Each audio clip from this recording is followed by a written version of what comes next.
Oke, assalamualaikum warahmatullahi wabarakatuh.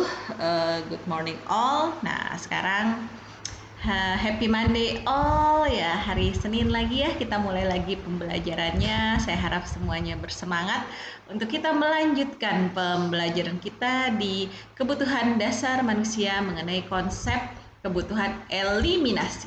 Nah, ini agak panjang ya materinya. Tadi kan saya sudah berikan slide-nya. Now, I will give you the explanations. Tapi saya rasa sih ketika kalian sudah membaca nih slide-nya, harusnya lebih mudah untuk memahami penjelasan saya.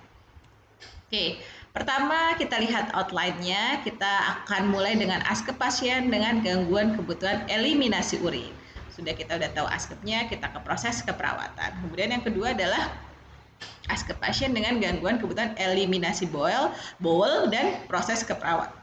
Jadi tadi kan sudah saya jelaskan bahwa eliminasi ini ada dua, yaitu eliminasi urin dan eliminasi bowel, urinary and fecal eliminations. Dan ini dua-duanya akan kita bahas pada pertemuan kali ini.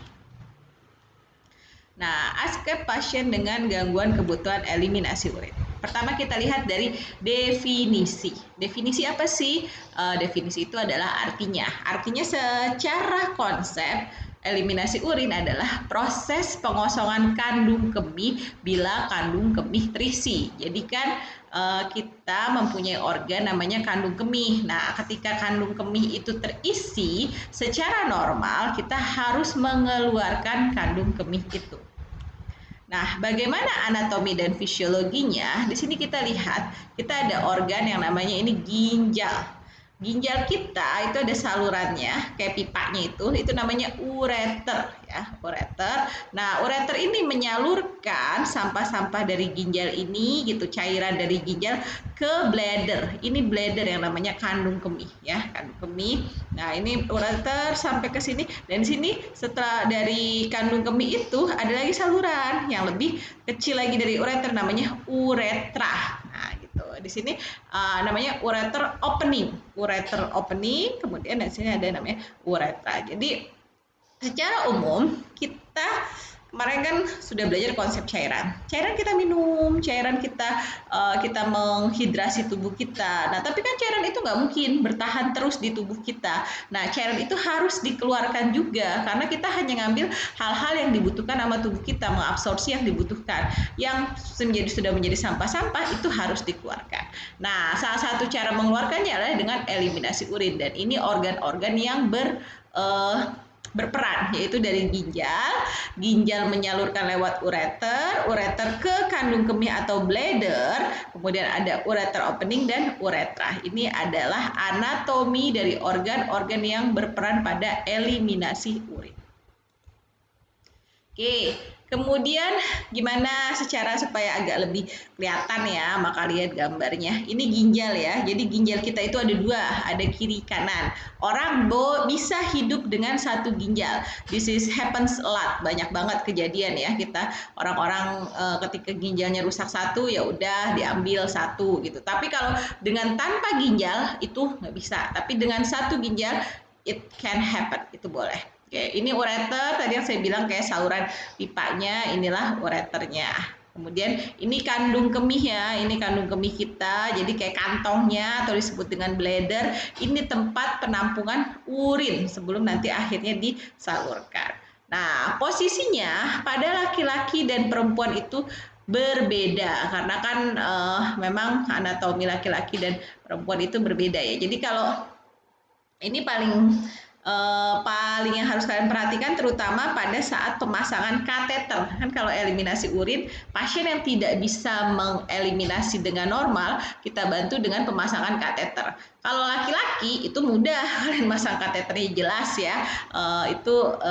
Salurannya, kita masukin ke sini untuk saluran urinnya, saluran kencingnya. Tapi kalau untuk perempuan, di sini kita harus hati-hati gitu. Kita harus benar-benar pastikan bahwa kita memasangnya itu di uretra, karena di perempuan itu agak lebih unik ya, karena ada lagi nanti vaginanya gitu. Jangan sampai kita masukin ke lubang yang salah. Nah, itu yang kita harus hati-hati. Jadi kalau di sini dilihat sama dua-duanya untuk perempuan ataupun laki-laki ada ureternya, kemudian ada bladdernya, tapi kalian bisa lihat posisi bladdernya itu agak berbeda gitu loh. Kemudian uretranya juga berbeda. Uretra perempuan itu lebih pendek, sementara uretra laki-laki itu lebih panjang. Makanya resiko infeksi saluran kemih atau infeksi saluran kencing itu lebih beresiko pada perempuan karena memang uretranya lebih pendek. Oke, kemudian ginjal. Ini kita jelaskan sedikit ya tentang ginjal.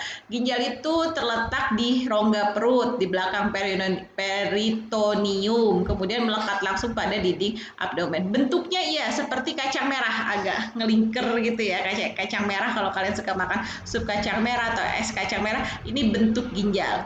Panjangnya itu kurang lebih 0 sampai 12 cm, lebarnya 6 sampai 8 cm dan tebalnya 2,5 cm. Jadi nggak terlalu gede-gede banget, tapi fungsinya ini yang penting.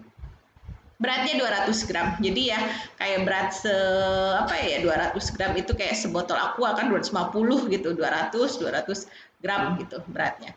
Nah, ini di dalamnya ginjal itu ada apa aja sih? Nah, ini dalamnya ginjal. Dalamnya ginjal itu ada namanya glomerulus. Glomerulus, ada Bowman capsule, ada renal tubule, ada loop of Henle, sama collecting tubule. Jadi ginjal ini adalah pabrik ya, pabrik untuk mengsekresi sampah-sampah untuk dikeluarkan. Dan jadi tadi di ginjal itu ada pembuluh darah ginjal dan pembuluh darah vena dan pembuluh darah arteri dan ada ureternya. Ureter tadi ini yang menyalurkan nanti kan, menyalurkan ke bladder. Nah, di ginjal ini terdiri dari korteks, ada medulanya. Nah, ini yang benar-benar adalah pabrik untuk membuang sampah-sampah yang tidak dibutuhkan tubuh. Jadi tubuh kita itu tetap dalam balance itu sehat. Ureter, nah ini tadi ureter yang tadi saya bilang kayak pipanya itu, jadi saluran muskuler berbentuk silinder mengantarkan urin dari ginjal menuju kandung kemih. Nah, kandung kemih ini bladder. Dalam tubuh manusia terdapat 2 ureter ya, pastinya ureternya tergantung ginjalnya. Kalau ginjalnya 1 ya ureternya juga 1. Kemudian panjang ureter pada dewasa sekitar 25 sampai 30 cm dengan luas penampang setengah cm. Ureter sebagian terletak pada rongga abdomen dan sebagian terletak pada rongga pelvis. Jadi yang terletak pada rongga abdomen yang dekat dengan ginjal dan kemudian yang sebagian pada rongga pelvis yang dekat dengan bladder atau kandung kemih. Kemudian dinding ureter dibentuk 3 lapisan, ada membran mukosa, lapisan tengah otot polos, yang mentransfer urin melalui ureter dengan gerakan peristatik yang distimulasi oleh distensi urin di kandung kemih, kemudian lapisan luar jaringan fibrosa. Jadi dinding ureter itu ada 3 lapisan dalam, tengah, sama lapisan luar. Kemudian selanjutnya kandung kemih, tadi yang bladder ya, untuk tempat menampung urin itu. Jadi penampungan itu bisa sekitar 400 sampai 600 mili. Jadi 400 sampai 600. Tuh kalau kalian baca bikin Indomie kan 400 mili. Nah, itu hampir segitulah kira-kira kandung kemih kita. Namun, keinginan berkemih dirasakan pada saat kandung kemih terisi urin pada orang dewasa sekitar 150 mili. Jadi ketika sudah 150 mili atau setengah gelas itu udah ada, walaupun pengeluaran urin normal tuh di 300 mili. Jadi di sekitar 150 mili itu sudah mulai berasa, tapi biasanya akan ya udah mau ke kamar mandi kita di sekitar 300 mili atau satu gelas lebih lah ya, 1,5 gelas. Letaknya di dasar panggung, terdiri dari otot yang dapat mengecil seperti balon. Jadi bladder itu adalah organ yang kayak balon, dia membesar dan mengecil tergantung dari isinya, yaitu isinya nanti dari urin. Dalam keadaan penuh, kandung kemih membesar. Jadi kalau ditahan-tahan nih, kan urinnya normal 300 mili nih, dia kita keluarkan. Tapi dia nggak, ternyata udah 300 mili udah ada rangsang, tapi dia nggak ngeluarin. Nah, itu jadinya membesar kandung kemihnya. Terdiri dari 2 bagian, fundus dan bagian leher. Terdapat sphincter interna, dikontrol saraf otonom oleh sakral 2 dan 3. Kemudian uretra. Nah, uretra ini tadi kan yang salurannya dari kandung kemih untuk pembuangan. Saluran pembuangan urin keluar dari tubuh. Kontrol pengeluaran pada sphincter eksterna dapat dikendalikan oleh kesadaran kita. Jadi sphincter ini ada 2. Sphincter itu kayak kerannya gitu, ada sphincter interna dan sphincter eksterna. Kalau eksterna ini normalnya kita bisa mengendalikan. Nah, pada keadaan-keadaan khusus misalnya orangnya sakit atau orangnya ada gangguan saraf atau paralyzed atau apa, sphincter eksterna ini yang bermasalah, jadi dia tidak tahu kapan dia berkemih. Nah, ini yang biasanya dibantu dengan kateter. Panjang uretra wanita lebih pendek. Nah, ini yang tadi saya bilang, uretra wanita saluran keluarnya itu pendek, cuma sekitar 4 sampai 6,5 cm, sehingga menjadi faktor predisposisi infeksi saluran kemih. Jadi makanya perempuan itu lebih beresiko untuk terjadi infeksi saluran kemih, makanya perempuan harus lebih menjaga kebersihannya terutama ketika berkemih. Kalau pria itu panjangnya uretranya sampai 20 cm, jadi 2 kali lipat lebih, makanya dia resiko infeksi saluran kemih jauh lebih rendah. Oke, pada wanita meatus urinarius atau lubang terletak di antara labia minora, di atas vagina dan di bawah klitoris. Nah, ini yang harus hati-hati. Kalau kalian nanti sudah belajar pemasangan kateter, jangan sampai salah. Jadi, kalau namanya uretra itu di atas vagina, di bawah klitoris. Jadi, jangan sampai kalian malah masukinnya ke vaginanya. Nah, itu berbahaya ya, terutama apalagi kalau pasiennya masih belum menikah dan masih gadis ya, itu kan jadinya kesakitan banget gitu jadinya.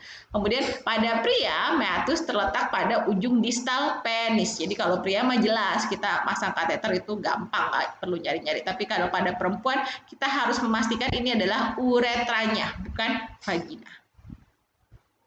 Nah, fisiologi berkemih. Jadi pertama, urin itu masuk ke kandung kemih. Jadi kan tadi ginjal udah dikerjakan dengan korteksnya, medula-medula dan lain-lain. Nah, urin masuk ke kandung kemih. Nah, terjadi peregangan serat otot dinding kandung kemih. Kemudian impuls berjalan melalui serabut aferen, kemudian menuju paralumbalis medula spinalis ke korteks cerebri. Kemudian miksi dikontrol saraf aferen menuju ke kandung kemih, kemudian ke saraf parasimpatis sakralis, kemudian otot dinding kandung kemih berkontraksi, sphincter berkontraksi, timbul rangsangan ingin BAK dan pengeluaran urin. Jadi di sini ada peran otot, ada peran saraf sehingga sampai dengan timbul rangsangan dan sampai dengan pengeluaran urin. Dan ini harus berjalan dengan baik dan saling mendukung ya. Jadi nggak bisa kalau misalnya sarafnya sehat tapi sphincternya nggak sehat, nah nggak bisa juga gitu loh. Jadi harus ototnya sehat, sarafnya sehat, kemudian rangsangannya juga ada. Nah, ini baru bisa proses eliminasi urin itu terjadi dengan baik. Eliminasi urin normal. Seseorang berkemih sangat tergantung pada individu dan jumlah cairan yang masuk. Orang biasanya berkemih pertama kali pada waktu bangun tidur, setelah bekerja dan makan. Jadi memang kalau pagi kan ya, karena kita tidur gitu, berapa jam tidak ke kamar mandi ya, itu biasanya memang orang akan berkemih. Kemudian setelah makan, iya juga setelah makan, karena kan biasanya kita minum pas lagi makan, nah pasti kita juga berkemih. Setelah bekerja juga, karena biasanya orang kalau fokus dengan pekerjaannya dia nggak terlalu memikirkan rangsangan itu, tapi pas sudah selesai, oh iya belum kamar mandi ya, baru kerasa gitu loh. Ini pola eliminasi urin normal. Frekuensi normalnya itu sampai dengan 5 kali. Jadi sampai kalian kalau 5 kali itu masih frekuensi normal. Kalau hanya 2 kali itu nggak normal karena terlalu dikit. Berarti kita harus lihat apa minumnya dikit atau mungkin memang ada masalah atau apa. Nah, itu harus dilihat. Frekuensi untuk berkemih tergantung kebiasaan dan kesempatan. Nah, itu kadang-kadang kita harus membiasakan untuk berkemih minimal ya sekitar 5 kali. Jangan sampai karena sibuk kerja atau sibuk ngerjain tugas dan lain sampai nggak pernah berkemih. Nah, itu juga jadi tidak baik. Karakteristik urin normal itu warnanya kuning terang. Kalau kuningnya sampai pekat atau ada hijaunya, ada merahnya, nah itu ada masalah, itu harus dikaji. Baunya amoniak ya, kalian tahu kan bau amoniak ya, bau pesing gitu, nah itu bau khasnya. Jumlah urin dewasa itu sekitar 1.200 sampai 1.500 atau 150 sampai 600 mili sekali miksi gitu ya, sekali miksi. Jadi pada pasien-pasien yang balance cairannya ketat, ini kita harus minta pasien mengukur BAK-nya setiap kali dia ke kamar mandi. Nah, Ini normalnya standar normal itu dalam sehari di range 1.200 sampai 1.500 ini normalnya. Atau kita hitung berapa kali dia ke kamar mandi, kita tanya berapa cc-nya. Normalnya dari 150 sampai 600. Kemudian berat jenis plasmanya itu 1015 sampai 1020. Nah, pola eliminasi urin, Nah, kemudian faktor-faktor yang mempengaruhi kebiasaan berkemih. Ini ada banyak ya faktornya. Kita akan discuss satu persatu. Pertama dari pertumbuhan dan perkembangan. Usia dan berat badan pastinya mempengaruhi jumlah pengeluaran urin. Pada bayi dan anak-anak, urinnya tuh bisa sampai 400 sampai 500 mili per hari. Pada dewasa 1.500 sampai 1.600 mili per hari. Jadi pada anak-anak karena cairan dia masih lebih banyak dibandingkan lemak dan otot, jadi memang anak-anak itu mixinya pasti lebih sering gitu, lebih sering dan lebih banyak gitu. Kalau kita presentasikan dengan massa tubuh dan ototnya. Kemudian sosiokultural. Nah, banyak masyarakat hanya dapat miksi pada tempat tertutup dan sebaliknya ada masyarakat yang dapat miksi pada lokasi terbuka. Nah, ya ini tergantung kebiasaan ya. Yang ideal sih kalau di kita pastinya kita miksi itu hanya pada tempat-tempat tertutup. Tapi ada juga orang yang kebiasaan udah nggak peduli gitu loh mau tertutup atau kebuka dia bisa aja miksi. Nah, ini pastinya sangat dipengaruhi oleh sosiokulturalnya. Kemudian psikologis, ada orang yang pada keadaan cemas ya, mungkin contohnya nih kayak kalian nih nanti kalau ujian praktikum atau ujian di rumah sakit, nah itu berasa tuh, aduh jadi kayak pengen ke kamar mandi mulu, pengen apa, kok jadi kayak keringet dingin terus, aduh kayak kamar mandi nih ya, padahal baru ke kamar mandi 5 menit yang lalu jadi pengen kamar mandi lagi. Nah ini karena pengaruh psikologis. Oke. Kemudian gaya hidup, ya ada gaya hidup berkaitan dengan berkemih. Ada seseorang yang biasanya berkemih di toilet atau di sungai alam bebas akan mengalami kesulitan kalau berkemih di atas tempat tidur. Nah, iya ini yang kalian harus lihat. Nanti kalau pasiennya, misalnya contohnya kan kemarin saya pernah bilang kalau pasien jantung, kalau habis serangan tuh banyak dokternya bilang pasiennya nggak boleh turun dari tempat tidur, suruh pokoknya BAB, BAK di tempat tidur aja. Nah, itu kan banyak pasien-pasien yang nggak nyaman dengan kayak gitu. Nah, makanya kita harus bisa mensiasati gitu loh. Jadi mungkin kita taruh dulu pispotnya, habis itu ditinggalin. Jangan taruh pispot terus ditungguin, udah ngapa, udah ngebu. Nah, itu kan jadi nggak nyaman ya. Karena memang kalau dia sudah biasa ke toilet, dia harus itu di tempat tidur gitu berkemih, pastinya dia sangat tidak nyaman dan kadang kita harus perawatnya harus pinter-pinter modifikasi lingkungannya supaya kebutuhan berkemihnya tetap terpenuhi tapi pasiennya tetap sehat. Aktivitas tonus otot. Nah, jadi tadi kan sudah dijelaskan di fisiologi ada tonus otot juga yang terlibat. Jadi harus ada peran otot juga. Jadi kalau ototnya ada gangguan, maka dorongan berkemihnya pun juga akan ada masalah. Nah, kita butuh aktivitas-aktivitas yang dapat meningkatkan kemampuan metabolisme produksi urin secara optimal. Oke, jadi terkait tonus otot ini juga ada namanya Kegel exercise. Kegel exercise itu terkait kita melatih agar otot-otot yang terkait berkemih ini bisa bekerja dengan maksimal. Kemudian intake cairan dan makanan. Nah, jadi ada minuman-minuman tertentu yang dia itu menghambat antidiuretik hormon atau HDA. Hal ini dapat meningkatkan pembuangan dan ekskresi urin. Jadi kan minuman seperti kopi, teh atau coklat itu lebih membuat orang berkemih lebih banyak. Makanya orang-orang yang senang minum kopi, senang minum teh atau senang minum coklat itu harus lebih minum air putih lebih banyak karena untuk menetralkan, karena memang dari minuman itu mengandung ADH jadi dia akan sering berkemih gitu. Jadi kalian coba aja rasain kalau kalian pagi-pagi itu minum tehnya ya berapa gelas gitu, pasti kamar mandinya lebih banyak dibandingkan kalian hanya minum air putih gitu. Nah, pasti akan berbeda frekuensi ke kamar mandinya. Kemudian kondisi penyakit. Kondisi penyakit tertentu akan meningkatkan penurunan produksi urin. Contohnya pada demam. Jadi kalau orang yang demam karena kemarin kan kita sudah belajar kebutuhan cairan itu meningkat pada demam. Tapi kan karena digunakan ya karena proses demamnya, jadi frekuensi urinnya itu akan menurun. Nah, kemudian peradangan dan iritasi organ kemih juga meninggalkan retensi urin. Jadi ada kondisi-kondisi tertentu yang pola eliminasi itu terganggu karena adanya penyakit, bisa dari demam atau retensi urin atau lain-lain.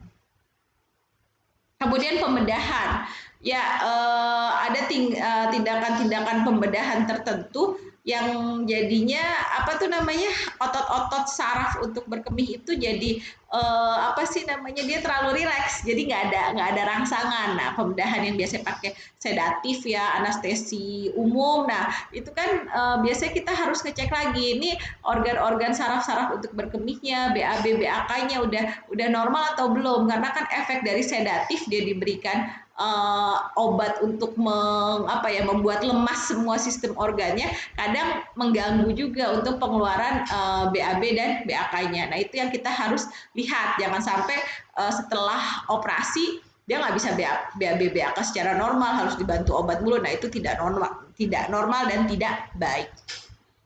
Kemudian pengobatan, jadi penggunaan terapi diuretik. Kalau terapi diuretik pastinya meningkatkan output urin, kemudian antihipertensi menimbulkan seseorang akan mengalami retensi urin. Jadi obat terapi diuretik ini boleh diberikan, tapi tentunya dengan pengawasan. Jangan sampai pasien ngerasa, udah saya minum aja sendiri gitu, kita nggak tahu itu dosisnya berapa, nggak tahu efeknya dan lain-lain. Jadi harus diperhatikan juga.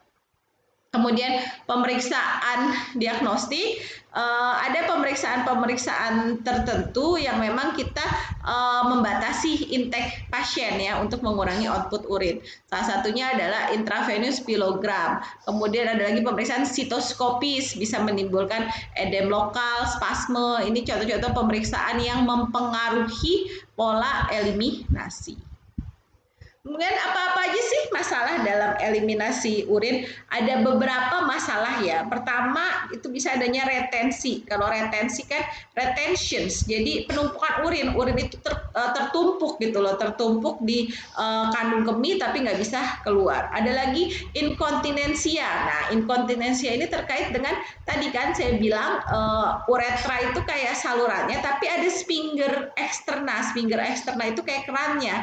Nah, idealnya untuk berkemih itu orang bisa ngendalin kerannya itu sphincter eksterna supaya nggak langsung berkemih. Nah, tapi pada orang-orang inkontinensia, sphincter eksternanya kerannya itu jebol gitu loh. Jadi dia pengennya ke kamar mandi dulu gitu untuk berkemih, nggak bisa, belum nyampe kamar mandi udah langsung berkemih. Nah, itu ada namanya inkontinensia. Kemudian ada namanya enuresis. Enuresis ini bahasa gampangnya itu ngompol ya. Jadi dia nggak sadar, kemudian sphincter eksternanya itu ya udah langsung keluar aja. Ini bisa terjadi pada anak-anak ataupun jompo. Kemudian perubahan pola berkemih, bisa dari frekuensi meningkatnya berkemih tanpa intake cairan yang meningkat, bisa pada wanita, bisa pada kondisi sistisis, peradangan, stres dan wanita hamil. Urgency bisa karena perasaan seseorang yang ingin berkemih. Dysuria, adanya rasa sakit dalam berkemih. Poliuria, itu produksi urin melebihi normal tanpa peningkatan intake. Ini contohnya pada pasien DM. Jadi kalau pasien DM itu salah satu tandanya adalah dia sering berkemih. Kan tadi normalnya 4 sampai 5 kali, kalau pada pasien DM mungkin bisa 10-15 kali. Nah, itu salah satu tanda DM. Oliguria itu pengeluaran urin kurang dari 400 cc. Jadi kalau oliguri itu pengeluaran urinnya kurang, kalau anuria itu bisa dibilang A, itu kan tidak. Jadi sangat kurang, makanya pengeluaran urin kurang dari 50 cc. Jadi kalian harus apal nih istilahnya, dysuria, poliuria, oliguria, dan anuria. Anuria itu yang sangat sedikit, kurang dari 50 cc. Oliguria itu kurang dari 400 cc. Poliuria itu melebihi normal, dan dysuria adanya sakit dalam berkemih. Ini harus istilah-istilah ini kalian hafal ya, karena memang nanti dalam pengkajian kita akan menuliskan istilah-istilah ini apabila pasien ada gangguan dalam eliminasi urin. Kemudian proses keperawatan, pengkajian. Pertama kita mengkaji ya gimana pola berkemih normalnya berapa kali Bu? Oh saya biasanya di rumah sih 5 kali. Nah sekarang apa yang terjadi? Sekarang saya cuma sekali berkemihnya. Nah itu sudah ada gangguan, itu harus kita kaji. Kemudian faktor yang mempengaruhi, kita tanya kenapa sekarang hanya sekali? Apa minumnya kurang? Atau memang aktivitasnya kurang? Atau ada masalah dengan gangguan saraf atau otot dan lain-lain. Kemudian pemeriksaan fisik, kita cek dari abdomennya, periksa adanya pembesaran atau pelebaran pembuluh darah vena, distensi bladder, pembesaran ginjal, nyeri tekan, dan bisi usus. Genitalia pada wanita kita lihat ada inflamasi enggak, nodul, lesi, sekret dari mitur, kesadaran. Pada laki-laki kita lihat juga kebersihan, lesi, dan pembesaran skrotum. Kemudian kita tanya terkait intake dan output cairan. Intake kemarin kan sudah belajar dari minum, infus, dan NGT. Output dari warna urin, kateter bag, drainase, ureternomi, karakter urin, kejernihan, dan kepekatan.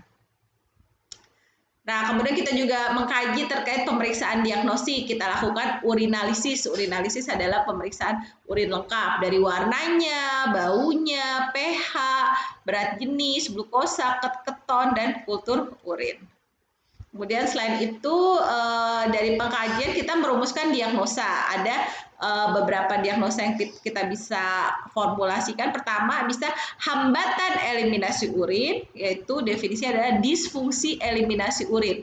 Apa aja karakteristiknya? Tadi disuria. Disuria apa? Nyeri ya, nyeri pada berkemih. Kemudian sering berkemih, anyang-anyangan, nokturia. Nokturia ini berkemihnya pada malam hari. Kemudian inkontinensia urin, retensi urin, dan dorongan berkemih. Ini tanda-tanda adanya hambatan eliminasi urin.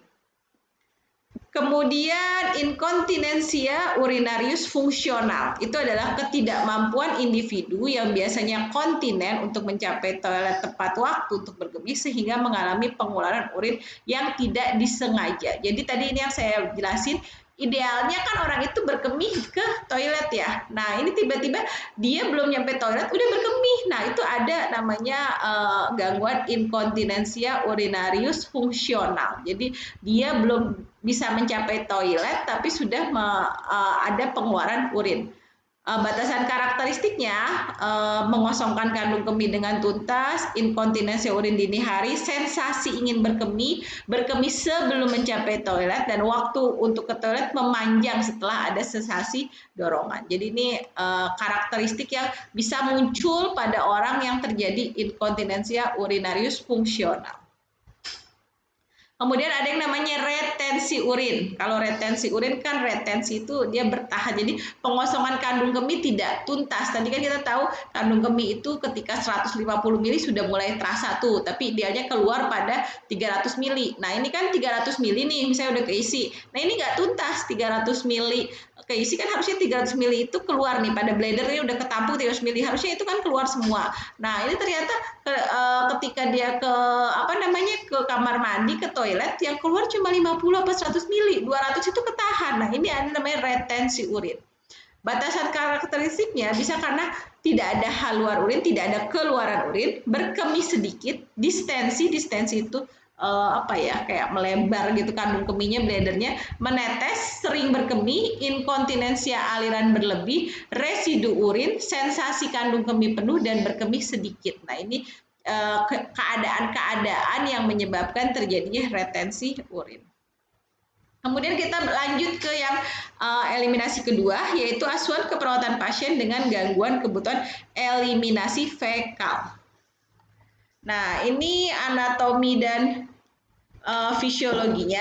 Dari anatomi dan fisiologinya ini kita bisa lihat ya, ini dari awal ini kan organ digestifnya, kemudian di sini ada pencernaannya nih dari lambung, kemudian duodenum, yeyunum, kolon, sigmoid kolon, rektum, dan anus. Ini adalah organ-organ yang terlibat dalam eliminasi fekal.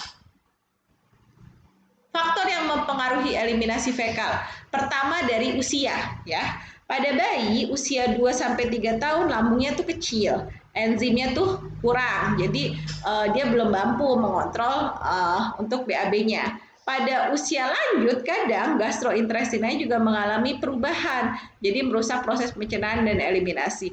Perubahan yang terjadi yaitu giginya berkurang, contohnya pada lansia ya, enzim di saliva dan lambung berkurang, peristaltik dan tonus berkurang, serta melambatnya impuls saraf. Hal tersebut menyebabkan lansia berisiko mengalami konstipasi. Jadi memang pada lansia biasanya malah agak sulit untuk BAB. Kalau pada bayi itu kan BAB malah sering ya BAB karena memang dia peristaltiknya ususnya itu berkembang dengan cepat dan juga dia belum bisa mengontrol, makanya dia sering untuk BAB pada anak-anak. Jadi ini yang kita harus lihat dari usia ya. Usia pada bayi dan usia pada lansia itu ada perbedaan yang mendasar. Kemudian dari diet, ini yang nomor 2 ya. Nomor 2 dari diet, bila makanan yang kita makan rendah serat menyebabkan peristaltik lambat. Jadi kalau kalian makannya kurang sayur-sayuran dan lain-lain, itu jadinya bisa meningkatkan konstipasi. Kemudian orang juga yang dietnya tidak teratur, mengganggu pola defekasi, makanannya tuh ada mengandung gas ini juga bisa meningkatkan konstipasi. Laktosa itu ada beberapa orang yang alergi dengan laktosa, jadi dia itu jadinya diare kalau kena yogurt, kena susu, kena keju. Nah itu kita juga harus hati-hati karena akan bisa merubah pola eliminasinya. Kemudian pemasukan cairan. Nah, idealnya kemarin kita sudah belajar asupan cairan tuh dari 1,5 sampai 2 liter. Tapi kalau kurang, pastinya jadinya usus kolon fesesnya akan menjadi lebih keras. Kalau intake cairan tidak adekuat, tubuh kekurangan cairan, feses sulit melewati pencernaan bisa menyebabkan konstipasi. Kemudian apa yang bisa dilakukan supaya nggak konstipasi? Kita bisa minum hangat dan jus buah bisa memperlunak feses dan meningkatkan peristaltik. Kemudian aktivitas. Seseorang dengan latihan fisik yang baik akan membantu peristaltik meningkat, sementara imobilisasi menekan mortalitas kolon. Jadi kalau kita aktivitasnya baik, sering olahraga atau itu membantu peristaltik usus. Tapi kalau kita nggak leye-leye doang, tidur-tiduran, nah jadi peristaltik ototnya jadi nggak bagus. Nah, ini contohnya pada klien dengan keadaan berbaring terus-menerus akan menurunkan peristaltik usus sehingga terjadi peningkatan penyerapan air. Hal ini bertampak pada klien yaitu konstipasi. Jadi kita hati-hati pada pasien yang tirah baring, itu jangan sampai dia nggak kita cek-cek nih pasien udah BAB apa belum ya, dibiarin aja. Udahlah orang dia nggak sadar ini, itu tetap harus dicek karena kalau sampai dia nggak BAB, nah itu ada konstipasi dan itu ada gangguan pada eliminasi fekalnya. Faktor psikologi, seseorang yang cemas, marah itu meningkatkan peristaltik usus sehingga bisa menyebabkan diare. Namun ada pula seseorang dengan depresi akan memperlambat impuls saraf, peristaltik usus menurun dan menyebabkan konstipasi. Jadi ini terkadang beda-beda. Ada orang yang cemas jadinya bising ususnya meningkat jadi diare, ada yang ketika cemas dia malah bising ususnya menurun jadinya konstipasi. Ini tergantung ya, karena saya bilang human is unique, orang itu unik ya, kita nggak bisa kasih rumus yang sama untuk setiap orang, tapi setiap orang tuh punya keadaan tubuhnya yang berbeda-beda. Kemudian faktor yang mempengaruhi eliminasi fekal, kebiasaan pribadi. Kebanyakan orang merasa lebih mudah dan nyaman defekasi di kamar mandi sendiri. Nah ini mostly ya, kita juga kalau pasti ngerasa, karena kalau di kamar mandi sendiri kita udah tahu nih alat-alat kebersihan kita, saluran airnya dan lain-lain. Kebiasaan seseorang melatih pola BAB sejak kecil dengan teratur, maka seorang tersebut akan secara teratur pola defekasi atau sebaliknya. Individu yang sibuk, hygiene toilet buruk, kemudian penggunaan toilet bersama-sama, itu akan membuat pola eliminasi yang jadi tidak nyaman. Jadi kayak kalau pasien masuk ke rumah sakit itu banyak banget pasien bilang, saya udah 3 hari 4 hari dirawat belum BAB nih. Kenapa? Nggak enak di toilet rumah sakit. Jadi ketika dia harus sharing toilet, toiletnya itu beda atau apa, nah itu akan mempengaruhi pola eliminasinya. Posisi selama defekasi, ya posisi yang paling baik adalah tetap yang jongkok ya, karena kalau jongkok itu memungkinkan tekanan intraabdomen dan otot pahanya sehingga memudahkan defekasi. Pada kondisi berbeda atau sakit, seseorang tidak dapat melakukannya. Hal ini mempengaruhi kebiasaan seseorang menahan BAB sehingga bisa menyebabkan konstipasi. Ya tadi saya bilang paling bagus defekasi itu posisinya jongkok. Tapi pada pasien-pasien yang bed rest nggak bisa dong dia jongkok. Gimana jongkok orang dia suruh bed rest tiduran mulu, dia biasanya pakai pispot kan di tempat tidurnya. Nah itu jadi pasti keinginan BAB-nya akan lebih kurang. Jadi itu harus dibantu lagi gitu. Gimana cara perawat membantunya supaya dia bisa tetap BAB walaupun dia di tempat tidur. Kemudian nyeri. Nah, ada keadaan-keadaan tertentu orang mengalami nyeri nih pada BAB. Nah, kalau orang sudah nyeri, dia jadi takut untuk BAB. Nyerinya seperti apa? Bisa pada orang yang hemoroid atau ambeien. Kemudian pada orang epiostomi nih yang habis ngelahirin ada di digunting gitulah, ada untuk jalan lahirnya itu. Nah, itu kalau habis di epis biasanya ibu-ibu yang habis melahirkan tuh agak takut nanti jahitannya lepas nggak atau apa. Nah itu agak-agak takut. Nah pada orang-orang seperti ini kita harus meyakinkan bahwa nggak apa-apa, tetap harus BAB soalnya kalau enggak nanti jadi konstipasi dan lain-lain. Kemudian kehamilan ya, jadi ketika perempuan itu hamil, biasanya usia kehamilan bertambah, ukuran fetusnya juga bertambah, tekanan diberikan pada rektum menyebabkan obstruksi sementara yang mengganggu pengeluaran feses. Jadi pada ibu-ibu usia kehamilannya sudah 8 bulan, 9 bulan, itu biasanya resiko konstipasi jauh lebih meningkat.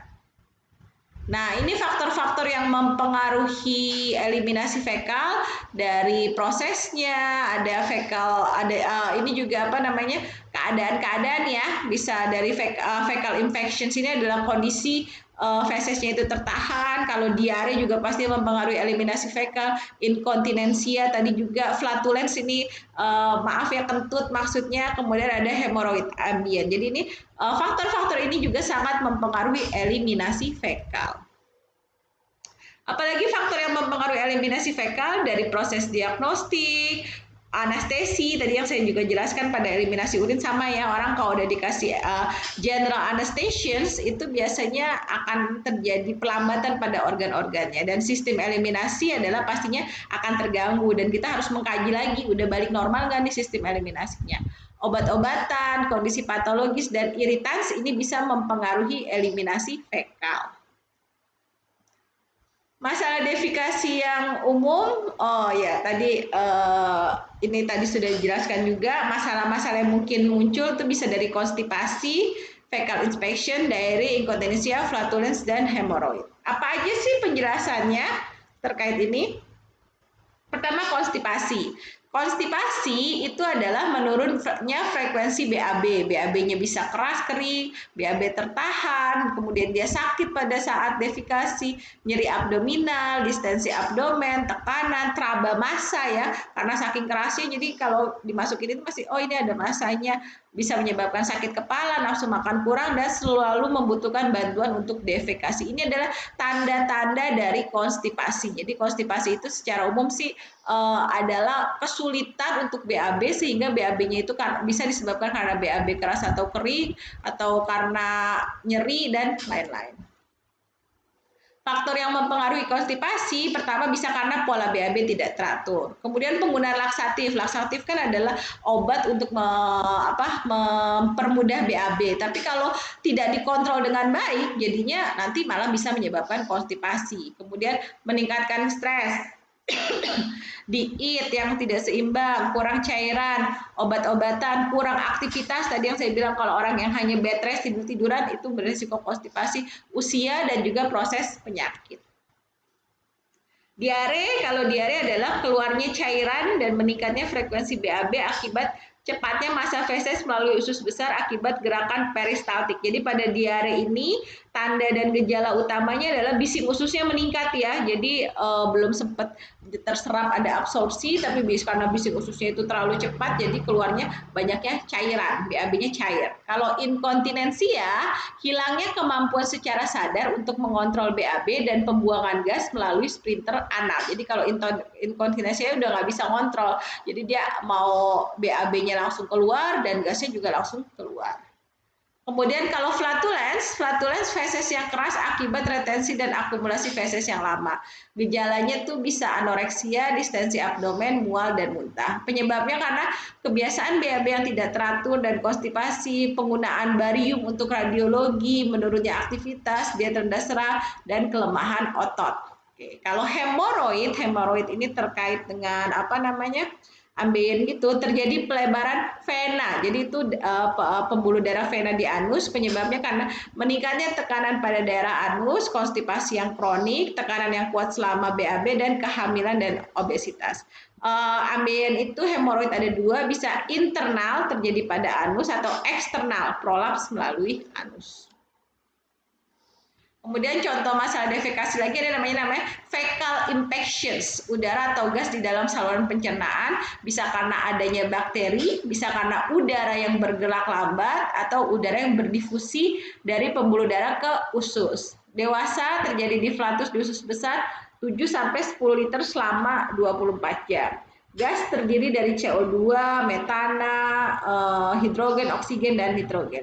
Sebagian gas dikeluarkan dengan eructation, breathing sendawa, dan melalui kolon. Jadi kan kita mengeluarkan gas dengan sendawa dan juga dengan flatus ya, kentut gitu loh. Jadi ini idealnya dikeluarkan. Nah kalau udara atau gas di dalam saluran pencernaan itu terakumulasi, nah ini bisa terjadi seperti ini. Jadi kan normalnya kayak gini nih saluran pencernaan kita. Nah pada infections itu ini jadinya membesar karena udara, gas, dan juga fesesnya itu terakumulasi di saluran pencernaan bawah.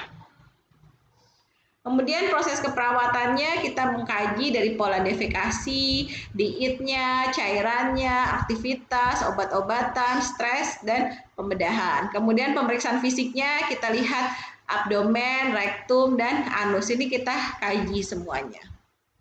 Kemudian keadaan feses kita lihat konsistensi, warnanya, baunya, konsistensi harusnya padat lunak, frekuensinya kalau pada bayi pastinya lebih sering, bayi bisa sampai 4-6 kali sehari, kalau dewasa 1-3 kali per minggu. Kemudian jumlahnya itu sekitar 150 gram pada dewasa. Pemeriksaan labnya kalau misalnya ternyata ada gangguan, ada berdarah atau memang ada dokter yang rasa nih ada yang nggak normal nih sama pola defekasinya, itu bisa dilakukan endoskopi atau protoxigmoidoskopi. Ini kalau kopi berarti dimasukkan ada ada kameranya ya untuk melihat apa yang terjadi pada saluran pencernaan dan eliminasinya. Diagnosa keperawatan. Yang pertama, biasanya kita bisa menegakkan diagnosa terkait konstipasi, yaitu konstipasi kalau dari definisi penurunan frekuensi normal defekasi yang disertai kesulitan atau pengeluaran feses tidak tuntas, keras, kering, dan banyak. Batasan karakteristiknya pertama dari ada nyeri abdomen, nyeri tekan abdomen, anoreksia, penurunan frekuensi, distensi abdomen, bising usus hipoaktif, flatus, tekanan rektal, muntah, dan perkusi abdomen. Ini yang terjadi pada kondisi konstipasi. Jadi biasanya karena perutnya terlalu fesesnya nggak bisa keluar, itu jadi nyeri abdomennya. Kemudian juga jadi sering flatus. Kemudian ususnya cenderung jadi bising ususnya tuh jadi melemah gitu, hipoaktif. Oke. Kemudian yang kedua, diare. Nah, tadi kan diare udah dijelasin, pasase feses yang lunak dan tidak berbentuk karena dia lebih berbentuk cairan. Karakteristiknya bisa dari nyeri abdomen, dorongan defekasi, kram, bising ususnya bedanya kalau tadi konstipasi itu hipoaktif, kalau ini hiperaktif, bising ususnya itu terlalu tinggi, defekasi feses cairan lebih dari 3 kali dalam 24 jam. Jadi kalau interval 1-3 itu kita bisa katakan normal, pola BAB pasien itu masih bagus kalau 1-3 kali, tapi kalau sudah lebih dari 3 kali dan cair itu yang sudah kita klasifikasikan sebagai diare. Oke, itu untuk penjelasan materi kali ini mengenai konsep eliminasi pada cairan, pada urin dan juga fekal. Saya harap kalian bisa paham. Nanti kita akan lanjutkan lagi diskusi di Zoom room. Oke, thank you for watching. Have a nice Monday. Saya tutup. Assalamualaikum warahmatullahi wabarakatuh.